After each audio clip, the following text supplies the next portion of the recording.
Turn to this now. Abortion, it's almost entirely banned in Arkansas. Following the 2022 overturning of Roe v. Wade, several trigger laws took effect all across the country, including Arkansas. The current law prohibits abortion at all stages of pregnancy, with a narrow exception of preventing the death of the mother. Back in 2023, we spoke to Teresa Van, who shared her story with us about the stillborn death of her daughter, Ciel. At 25 weeks, the doctor told Teresa that Ciel wasn't going to survive and that due to state laws, getting an abortion wasn't an option. While waiting to deliver, she also found out that she was at risk of hemorrhaging, massive blood loss, or death because her placenta was covering her cervix. She shared her story with us then and how the state law impacted her.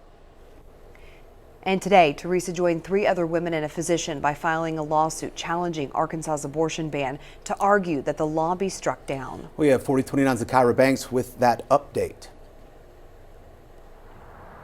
Well, this lawsuit marks the first challenge to Arkansas's abortion ban since it took effect in 2022.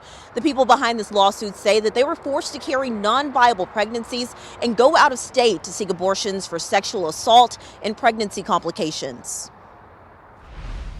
How at risk does my life have to be before my doctor can intervene? The exception is if mom is actively dying, but when can you decipher when mom is actively dying? When my life was at risk the entire time. Questions Teresa Van is now trying to get answered through legal action. In Arkansas, abortions are banned except in instances to save the mother's life. We were so excited. We were excited to give Camille a sibling. I was so excited to have a family of 4. Even looking back, it's almost like having PTSD. It was really hard to grieve a baby that I felt moving inside me for 7 weeks. Teresa joins 4 others in a lawsuit that claims that ban violates the state's constitution. It affected my entire medical care. My doctors were scared. The hospital that I received care at regularly was scared. And instead of being treated like a patient, like a human being, I was treated like I was a liability due to our abortion ban. The suit also cites other women who have traveled out of state for care, including lead plaintiff Emily Waldorf. According to court documents, she was at high risk of going into labor before the baby was viable. She had to be taken to a hospital in Kansas by ambulance after doctors in Northwest Arkansas said they could not legally intervene.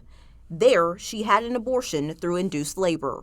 Pregnancy complications and fetal fetal diagnosis happen every day. What's rare is being forced to suffer through all of this because politicians banned doctors from practicing evidence-based medicine. Arkansas Attorney General Tim Griffin was not available for an interview, but released a statement saying in part, quote, "Protecting the innocent lives of unborn children is enshrined in the state law and the Arkansas Constitution, and I will always stand up to defend the rights of the unborn." I want to make clear that this is not about politics.